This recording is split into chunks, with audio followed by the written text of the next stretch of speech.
Assalamu alaikum wa rahmatullahi wa barakatuh. Tout est là, prêt à commencer ta journée. Le soleil n'a pas encore pleinement éclairé ton espace, mais déjà ton esprit s'active. Tu ouvres l'eau, la laisses couler, tu sens la chaleur ou la fraîcheur, et tu entres sous la douche.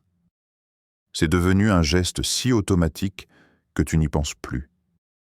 C'est ta routine.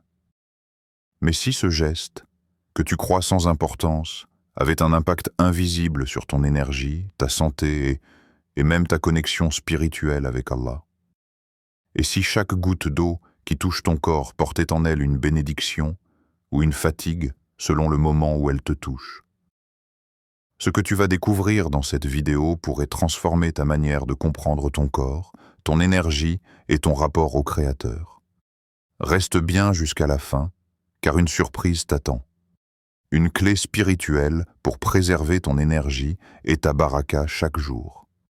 Et pendant que tu écoutes, note en commentaire un mot qui te vient à l'esprit.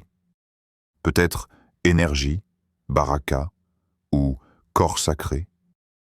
Je lirai chaque mot, car chacun d'eux sera une intention, une trace de réflexion sur cette sagesse oubliée. Le prophète Muhammad nous a appris que l'islam n'est pas seulement une religion de prière et de rites, mais un mode de vie complet, une harmonie entre le corps, l'âme et l'esprit. Tout ce que tu fais a un sens. Même le geste le plus banal peut devenir un acte d'adoration s'il est fait avec conscience. Quand tu verses de l'eau sur toi, ton corps réagit, ton cœur se calme, ton esprit se recentre. Mais selon le moment du jour, cette eau peut soit te recharger, soit te drainer. Et c'est là que beaucoup de croyants se trompent sans s'en rendre compte. Ils pensent que le corps est un simple outil, alors qu'en réalité, c'est un temple vivant, un dépôt d'Allah, à travers lequel ta foi s'exprime. Imagine ton corps comme un miroir de ton âme. Quand tu es spirituellement lourd, ton corps le ressent. Quand tu es en paix avec Allah, ton énergie circule différemment. Les anciens savants disaient que même la manière dont l'eau touche ton corps peut influencer ton humeur, ta clarté d'esprit, ton inspiration. Rappelle-toi, Allah a créé chaque chose avec mesure et équilibre. Le jour a son moment de lumière, la nuit son moment de repos. La pluie a son heure, les marées obéissent à un ordre. Pourquoi ton corps, lui, n'aurait-il pas son propre rythme divinement réglé? C'est ce que beaucoup oublient. Chaque geste du quotidien est connecté à la création tout entière. Et ton corps, lui, fait partie de cette symphonie. Tu respires au rythme de la création d'Allah. Tu dors selon le cycle de sa lumière et de son obscurité. Tu t'éveilles quand il dit « sois » au matin, et tu t'apaises quand il fait tomber le silence du soir. Et au milieu de ce rythme parfait, il y a l'eau, ce symbole de pureté, de vie et de miséricorde. L'eau, dans le Coran, est décrite comme source de toute vie, et nous avons fait de l'eau toute chose vivante. Sourate Al-Anbiya 21-30. Mais cette même eau, si utilisée à un moment inapproprié, peut déséquilibrer le corps. Pas parce qu'elle serait impure, mais parce qu'elle vient interrompre un cycle qu'Allah a mis en place. C'est comme prier à une heure interdite. La prière reste belle, mais elle n'est plus alignée avec la sagesse du temps. De même, se laver à certains moments où le corps est fragile peut, sans que tu t'en rendes compte, affaiblir ton énergie intérieure. Ce n'est pas de la superstition, c'est une science du rythme, une compréhension spirituelle du corps humain. L'eau froide du matin peut être vivifiante, mais à l'aube, quand le corps sort du sommeil, elle devient une agression. L'eau chaude du soir détend, mais avant le coucher du soleil, elle peut troubler la circulation et le sommeil. Allah a donné aux croyants la responsabilité de connaître son corps. Car comment servir ton Seigneur pleinement si ton corps, ton véhicule de foi, est épuisé, déséquilibré, sans énergie? Et toi, mon frère, ma sœur, As-tu déjà remarqué que certaines journées commencent de bien, puis, sans raison, ton énergie s'effondre? Ou que parfois, après une douche censée te détendre, tu ressors lourd, fatigué? Peut-être que ce n'est pas l'eau, mais l'heure à laquelle tu t'es purifié qui t'a volé ton élan. Reste attentif, car dans cette vidéo, nous allons plonger dans ce mystère spirituel. Pourquoi certaines heures te volent ta vitalité et comment retrouver la baraka dans tes gestes les plus simples? Si tu sens déjà ton cœur curieux, écris en commentaire « Je veux préserver ma baraka ». Et surtout, reste jusqu'à la fin, car tu découvriras une pratique prophétique peu connue qui pourrait transformer ta relation à ton corps et à ton énergie, bi-idnillah. Le prophète a dit « Ton corps a un droit sur toi ». Bukhari. Ces quelques mots résument une philosophie de vie entière. Ton corps n'est pas à toi. Il t'a été prêté. C'est une amana, un dépôt sacré, qu'Allah t'a confié le temps de ton passage sur terre. Et un dépôt, dans l'islam, se protège, se respecte, se soigne. Quand tu négliges ton corps, tu trahis en silence une confiance divine. Et quand tu en prends soin avec conscience, tu te rapproches d'Allah, car tu reconnais la valeur du don qu'il t'a fait. Chaque battement de ton cœur, chaque souffle, chaque goutte de sang qui circule dans tes veines, tout cela ne t'appartient pas. C'est le souffle d'Allah qui t'anime à chaque instant. Regarde autour de toi.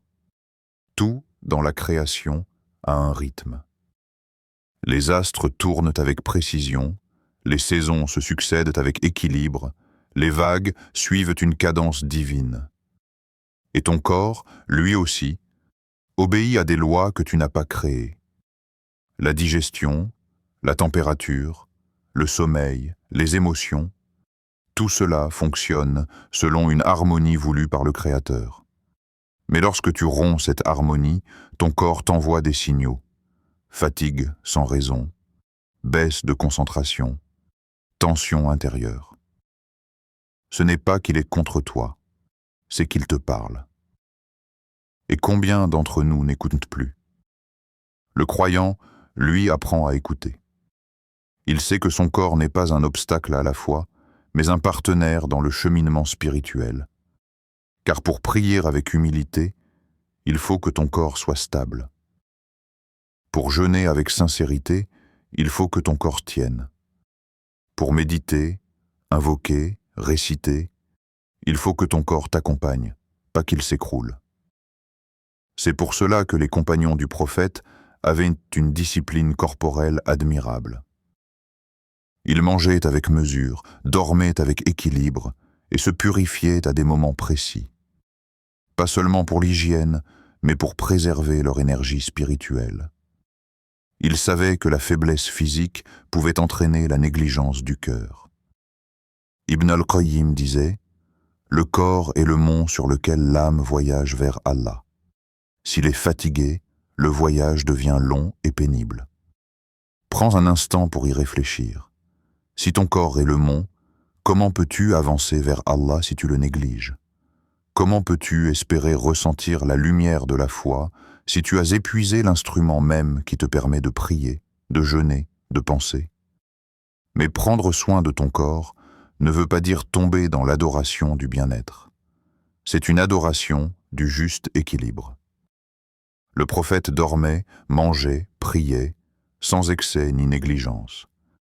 C'est cette sagesse que beaucoup ont perdue. Aujourd'hui, on dort tard, on mange trop, on se lave sans attention, on oublie l'intention. Et on se demande pourquoi on se sent si loin d'Allah alors qu'on accomplit nos prières. Peut-être parce qu'on a oublié que le corps est le miroir de l'âme.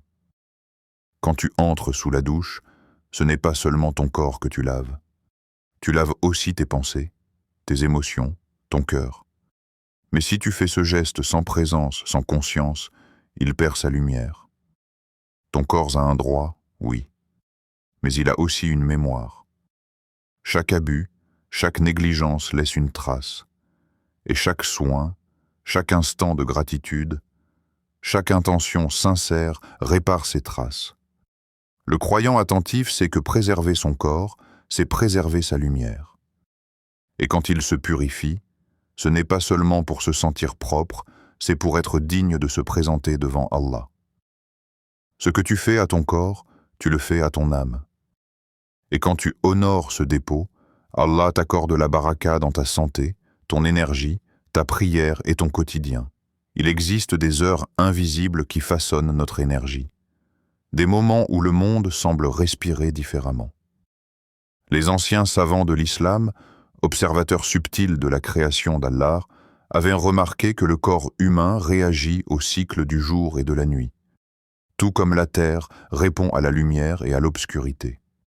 Et ces observations, loin d'être des superstitions, rejoignent aujourd'hui les constats des chercheurs modernes sur les rythmes biologiques.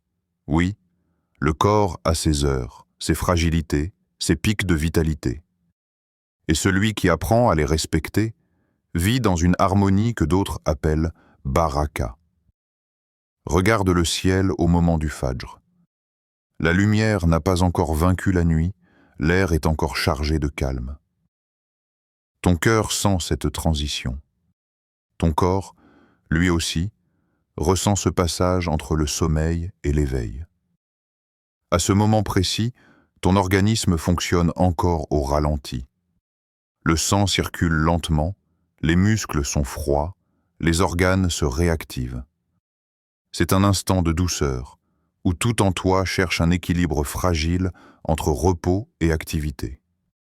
Si, à cet instant, tu viens troubler ce réveil par une douche froide, ton corps reçoit un choc.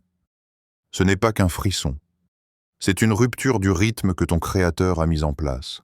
Le cœur s'accélère, la digestion se dérègle, la chaleur interne chute brusquement. Et cette perturbation, si minime qu'elle paraisse, peut te poursuivre tout au long de la journée. Fatigue persistante, baisse de concentration, humeur instable. Tu crois t'être purifié, mais tu as en réalité dispersé ton énergie. Les sages disaient « Tout ce qu'Allah a créé à sa mesure », et le déséquilibre dans la mesure engendre la fatigue du corps et du cœur. C'est pourquoi les anciens évitaient la douche juste après Fajr. Ils préféraient attendre que le soleil se lève, que le corps s'anime pleinement avant de se laver. Ils avaient compris que ce moment était fait pour la prière, la gratitude et la respiration lente, pas pour brusquer le corps. Et puis, vient un autre moment critique, peu avant Maghrib. Le jour se retire, la lumière baisse et ton corps, fidèle à l'ordre divin, commence à se mettre en repos. Les scientifiques parlent de rythme circadien, ce cycle biologique où ton énergie redescend naturellement pour préparer la nuit. Mais bien avant ces termes, les oulémas en parlaient déjà. Ils disaient que cette heure est une heure de transition spirituelle. Entre le jour et la nuit, les mondes se croisent, les énergies se déplacent. Les parents le savent, les enfants deviennent agités, parfois nerveux, et le prophète conseillait de les rentrer à ce moment-là, car c'est une période où les djinns se déplacent plus librement. Ce n'est donc pas un moment pour s'exposer à des éléments naturels comme l'eau, surtout quand le corps se prépare à se calmer. Une douche avant Maghrib, même tiède, peut perturber cette transition. Tu ressens peut-être une relaxation immédiate, mais ton corps, lui, se dérègle. Le sommeil devient plus lourd, l'esprit plus confus, la prière du soir plus difficile à vivre pleinement. Et petit à petit, sans t'en rendre compte, tu t'éloignes du rythme qu'Allah a mis dans la nature et dans ton être. Regarde comment la création tout entière obéit à ce rythme. Les oiseaux se taisent à l'approche du Maghrib, le vent tombe, la lumière se fait dorer. Même les arbres semblent se replier dans le silence. Tout revient à sa source, comme si le monde faisait dhikr. Et toi, au milieu de cela, tu es invité à faire de même. Ralentir, te recentrer, préparer ton cœur à la rencontre du soir avec ton Seigneur. Mais si à ce moment tu imposes à ton corps un changement brutal, l'eau, le froid, la stimulation, tu romps le chant silencieux de cette harmonie. Les anciens soufis appelaient cela le désordre du rythme. Quand le corps agit sans tenir compte du moment, le cœur s'éloigne de la sérénité. Il ne s'agit pas de peur, mais de conscience. De cette sensibilité à l'ordre qu'Allah a mis dans toutes choses. L'eau, le feu, la lumière, l'air, ton corps, tout fonctionne en obéissance à un plan parfait. Et toi, serviteur d'Allah, tu es invité à agir en accord avec ce plan, pas contre lui. Il y a donc des moments où même un geste pur comme la douche peut devenir un déséquilibre, non pas parce qu'il est haram, mais parce qu'il n'est pas aligné avec la sagesse du temps. Les savants anciens disaient « chaque heure a son parfum et chaque moment sa lumière ». Alors choisis tes moments, car ton corps est une horloge que ton âme doit apprendre à lire. Après avoir compris qu'il existe des heures à éviter, il faut aussi connaître les heures où l'eau devient lumière, où chaque goutte semble redonner vie au corps et apaiser l'âme. Car la miséricorde d'Allah ne se limite pas à des interdictions. Elle nous montre toujours la voie de l'équilibre. Certains instants de la journée sont des fenêtres de vitalité. Leur secret est simple. Le corps, l'esprit et le temps sont alignés. Et quand ces trois éléments se rejoignent, la purification devient un acte d'adoration. Le milieu de la matinée, par exemple, est un moment béni. Ton corps est éveillé, ta respiration est profonde. Le soleil a déjà réchauffé la terre. Tu sens que ton énergie est stable, que ton esprit est clair. C'est le moment idéal pour laisser l'eau couler sur toi et ressentir la gratitude. Le choc du matin est passé, et la douceur de la lumière te rappelle la clémence d'Allah. À cette heure, une douche n'est plus une simple hygiène. C'est une renaissance intérieure. Elle nettoie le corps, mais aussi les pensées accumulées depuis l'aube. Imagine-toi, debout sous l'eau, récitant doucement Bismillah. Chaque goutte qui tombe efface la lourdeur de la veille. Chaque souffle devient un dhikr silencieux. Tu te rappelles que le corps, créé d'argile et d'eau, retourne à son élément pour retrouver son équilibre. Les anciens musulmans prenaient ce moment pour se purifier avant les prières du dour. Non pas seulement pour se sentir frais, mais pour se préparer à se tenir devant Allah avec un cœur apaisé. Cette hygiène du matin devenait alors une préparation à la présence spirituelle. Un autre moment d'équilibre est l'après-Asr. Le jour décline doucement, mais le corps, après des heures d'activité, cherche à se rafraîchir. C'est le moment où la fatigue commence à s'installer, et une douche douce, tiède, redonne vie à chaque membre sans brusquer le rythme naturel. C'est aussi l'heure où beaucoup de croyants se recentrent, font du dhikr, préparant leur cœur à la prière du Maghrib. À ce moment, l'eau devient un pont entre l'effort et le recueillement. Elle détend, elle apaise, elle lave les tensions de la journée. Le croyant qui entre sous la douche après Asr peut transformer cet instant en méditation. Il repense à ses actions du jour, demande pardon pour ses manquements, remercie Allah pour sa bienveillance. Et lorsqu'il sort, il se sent léger, prêt à se tourner vers le soir avec une âme purifiée. Car en vérité, la purification dans l'islam n'est pas qu'un geste extérieur. Elle est un état intérieur. Le prophète a dit « La propreté fait partie de la foi » musulmane. Mais cette propreté ne concerne pas que la peau. Elle touche aussi le cœur, les intentions, les pensées. Quand tu te purifies avec conscience, tu dis à ton âme « Je veux être prêt à recevoir la lumière ». Ainsi, les moments bénis pour se laver sont ceux où ton corps et ton esprit peuvent ensemble accueillir cette lumière. Le milieu de la matinée t'élève vers l'activité et la gratitude. L'après-Asr te ramène à la sérénité et au dhikr. Et dans les deux cas, tu te connectes à Allah à travers l'eau, symbole de sa miséricorde. L'eau dans le Coran n'est jamais neutre. Elle est vie, purification, guérison. Et nous faisons descendre du ciel une eau bénie, par laquelle nous faisons pousser des jardins. Kaf 59. De même, Quand elle touche ton corps avec une intention pure, elle fait pousser dans ton cœur un jardin de paix. Souviens-toi, chaque goutte peut devenir un rappel. Chaque lavage peut devenir un acte de gratitude. Quand tu dis « Bismillah » avant de te laver, tu sanctifies ton geste. Et quand tu sors, dis « Alhamdulillah » car tu viens de rendre à ton corps le soin qu'il mérite. La douche n'est donc plus un simple besoin. Elle devient une prière silencieuse, une rencontre entre ton corps, ton âme et la miséricorde d'Allah. Le prophète fut l'exemple parfait de l'équilibre, du corps apaisé et de l'âme connectée à Allah. Dans chacune de ses habitudes, même les plus simples, il y avait de la sagesse, de la mesure et une conscience profonde de l'ordre divin. Il ne mangeait jamais à satiété, il dormait avec modération, il marchait avec humilité et il se purifiait avec respect. Tout en lui respirait la lumière de l'harmonie. Les compagnons, en observant sa manière de vivre, comprirent que la foi ne se limite pas à ce que l'on croit, mais s'étend à la façon dont on traite le corps que Dieu nous a confié. Pour eux, chaque battement du cœur, chaque mouvement du corps, chaque respiration était une occasion de servir Allah.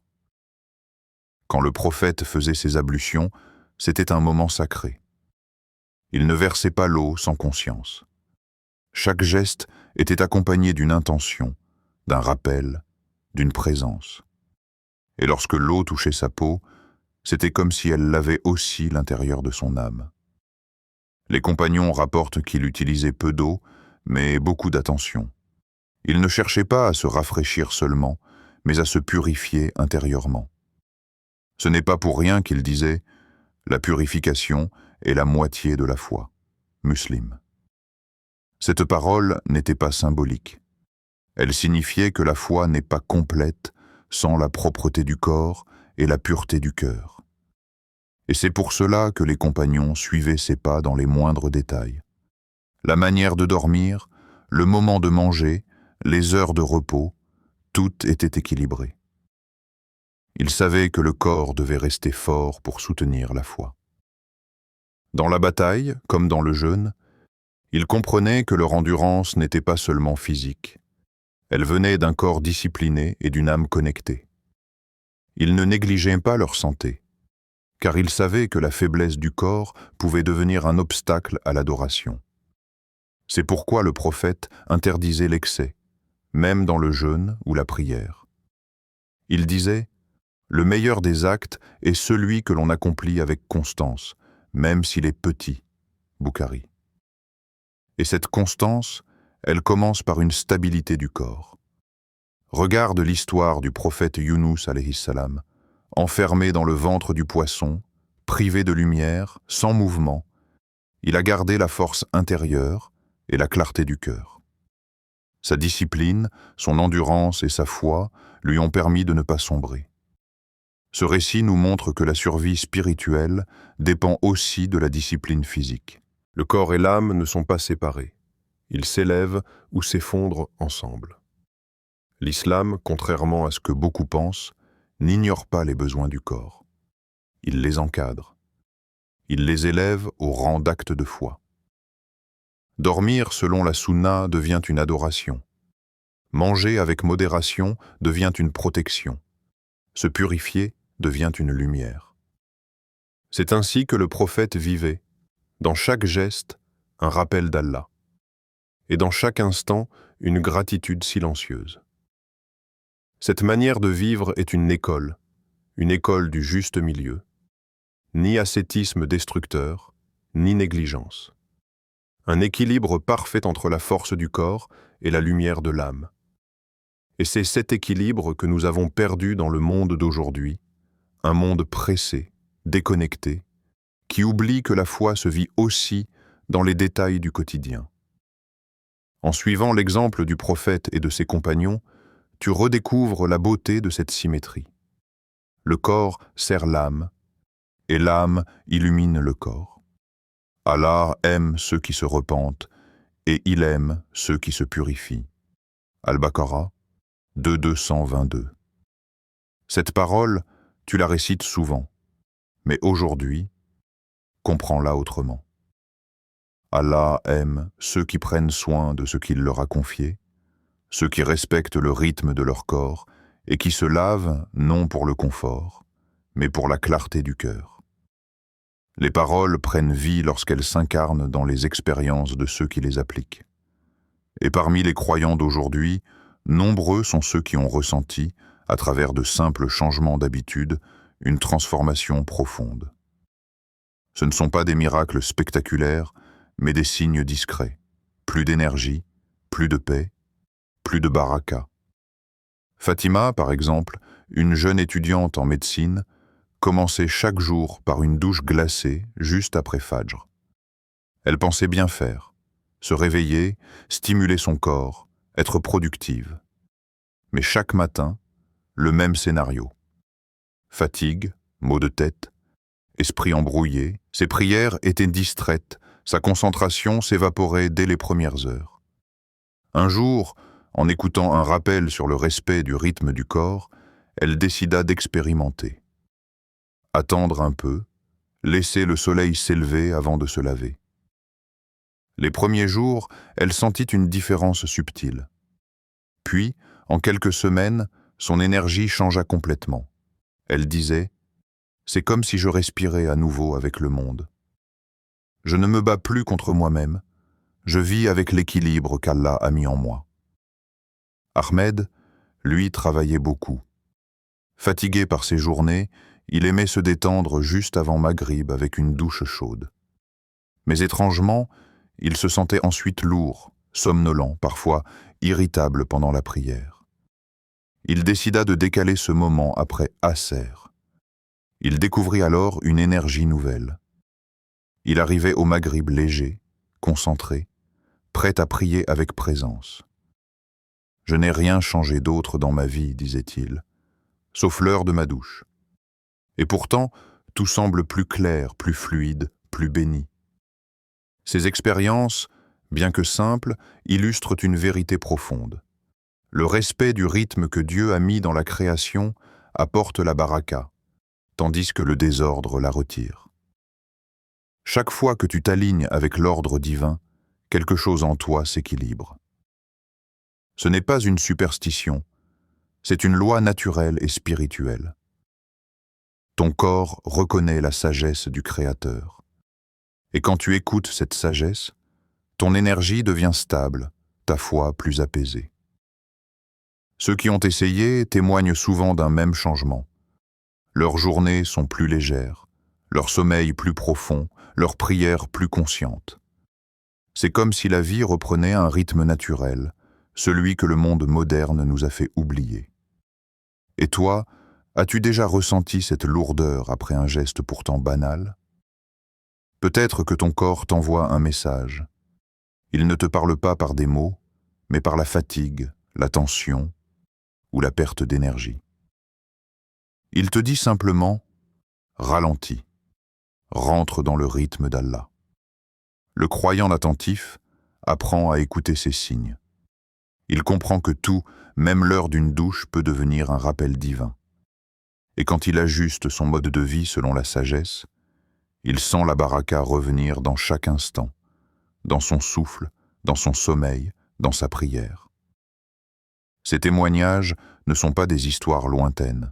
Ce sont des rappels vivants que la science du corps est aussi une science du cœur.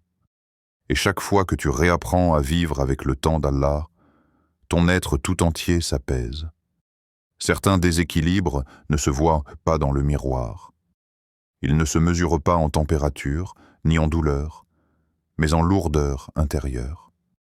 Une fatigue qui ne s'explique pas. Un cœur qui prie, mais sans goût. Une tête pleine, mais une âme vide. Et souvent, tout commence par ces petits gestes du quotidien qu'on fait sans conscience. Une douche prise au mauvais moment, ce n'est pas qu'une question d'habitude. C'est une perturbation subtile de ce que ton Créateur a ordonné dans ton corps. Tu crois te réveiller, mais tu te dérobes de ton énergie. Tu crois te détendre, mais tu noies ton équilibre. Et peu à peu, ton corps devient ce que les anciens appelaient mudlim, un corps assombri, fatigué, qui n'arrive plus à vibrer à la lumière du dhikr. Regarde bien, le corps fatigué sans raison, c'est souvent le signe d'un rythme brisé. Le sommeil troublé, c'est le signe d'un équilibre bousculé. Les prières sans présence du cœur, c'est la trace d'un esprit agité, d'un corps qui n'a pas trouvé son repos. Quand ton corps est lourd, ton cœur devient distrait. Tu veux prier, mais ton énergie se disperse. Tu veux méditer, mais ton esprit s'éteint. C'est que le véhicule de ton âme, ton corps, a perdu son alignement. Et l'âme, elle, ne peut pas voler quand l'aile du corps est blessée. C'est là tout le lien secret entre le physique et le spirituel. Une perturbation dans l'un finit toujours par troubler l'autre. Les anciens musulmans savaient cela. Ils disaient, quand le corps est pur, la lumière du cœur se reflète en lui. Un croyant qui ne respecte pas son rythme finit par s'épuiser sans s'en rendre compte. Il prie, mais sans feu. Il travaille, mais sans cœur. Il s'endort, mais sans paix. Et pourtant, il ne comprend pas pourquoi la baraka fuit de ses journées. Mais le désordre extérieur finit toujours par créer un voile intérieur. Et ce voile, c'est la distance entre toi et la sérénité d'Allah. Quand ton corps est léger, pur et apaisé, ton âme se tourne naturellement vers lui. Ton cœur devient plus réceptif, ton esprit plus lucide, ta prière plus douce. Ce n'est pas la quantité d'eau qui purifie, mais la conscience avec laquelle tu t'en sers.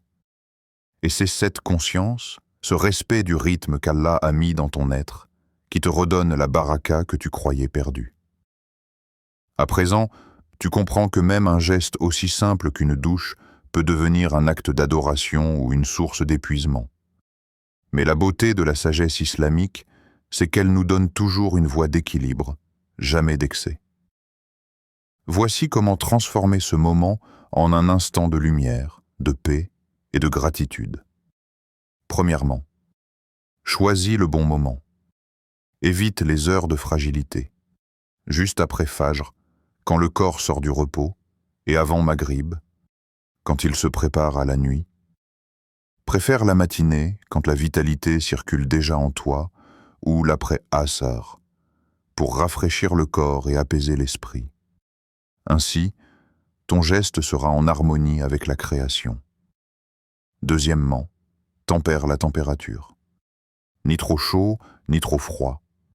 Le prophète aimait la modération dans tout. Une eau tiède le matin pour réveiller le corps sans le brusquer. Une eau douce le soir pour calmer les tensions. C'est dans la mesure que se cache la baraka. Troisièmement, commence avec une intention. Avant d'entrer sous l'eau, prononce dans ton cœur « Ô Allah, purifie mon corps et mon âme comme tu purifies les cœurs sincères. » Cette simple intention transforme ton geste en adoration. Tu n'es plus seulement en train de te laver. Tu te reconnectes à la pureté qu'Allah aime. Quatrièmement, récite des invocations. Pendant ou après la douche, récite Al-Falaq et An-Nas. Ces sourates protègent des énergies négatives, du mal que tu ne vois pas. L'eau devient alors un bouclier, un rappel, une lumière qui t'enveloppe. Cinquièmement, reste conscient. Ne te presse pas. Sens chaque goutte. Remercie Allah pour ce bienfait immense qu'est l'eau pour ton corps, pour ta santé. Transforme ce moment en dhikr silencieux, un instant de gratitude où ton cœur dit sans mots « Alhamdulillah ». Car tout dépend de ton intention. Ce qui est simple peut devenir sacré. Ce qui est banal peut devenir source de lumière. Et même un geste du quotidien, lorsqu'il est aligné avec la sagesse d'Allah, attire sur toi la baraka invisible. Alors à ta prochaine douche, souviens-toi, ce n'est pas seulement ton corps que tu laves, c'est ton énergie, ton esprit, ton lien avec le divin. Ne sous-estime jamais les petits gestes. Ce sont souvent eux qui révèlent la sincérité du cœur. un mot doux, un regard apaisé, un soupir de gratitude, ou même une simple douche. Oui, même ce geste quotidien, si banal en apparence, peut devenir un acte d'adoration quand ton intention s'aligne avec celle de ton Créateur. Car en vérité, ce n'est pas le geste qui élève, mais l'intention qui le porte. Et ce n'est pas la quantité d'eau qui purifie, mais la conscience avec laquelle tu la laisses couler sur toi. Un croyant attentif sait que chaque mouvement, chaque souffle, chaque action peut être un moyen de se rapprocher d'Allah s'il y met le cœur. Combien de fois faisons-nous des choses par automatisme? Nous prions sans présence, nous mangeons sans gratitude, nous dormons sans remise en confiance à Allah. Et parfois, sans même nous en rendre compte, nous nous lavons sans conscience du moment, du rythme, du sens. Mais celui qui se réveille à la sagesse d'Allah comprend que tout est adoration lorsqu'il le fait pour lui. Souviens-toi, celui qui vit en harmonie avec la sagesse d'Allah vit dans la baraka. Cette phrase contient tout le secret du bien-être véritable. La baraka ne se trouve pas dans la vitesse, ni dans l'excès, ni dans la négligence. Elle se trouve dans l'équilibre, dans la paix intérieure, dans le respect du rythme qu'Allah a inscrit dans la nature et dans ton corps. Chaque fois que tu écoutes cette sagesse, ton cœur s'ouvre, ton esprit s'apaise et ton corps retrouve sa lumière. Alors, la prochaine fois que tu entreras sous l'eau, fais-le comme on entre en prière. Pas pressé, pas distrait. Laisse ton intention précéder ton geste. Avant que l'eau ne te touche, dis doucement dans ton cœur: je me purifie pour toi, ya Allah. Accorde-moi la santé, la sérénité et la lumière du cœur, et sens cette phrase vivre en toi. Sens l'eau comme une miséricorde qui efface les tensions, lave les inquiétudes et rafraîchit ton âme. Chaque goutte devient alors une bénédiction, chaque souffle devient un dhikr. Tu n'es plus simplement en train de te laver, tu es en train de renouveler ton lien avec ton Seigneur. Et toi, mon frère, ma sœur, as-tu déjà pensé à ce moment autrement? As-tu déjà pris conscience de la sagesse d'Allah jusque dans ses gestes simples? Et c'est demain. Choisis un moment plus calme, plus aligné avec ton corps.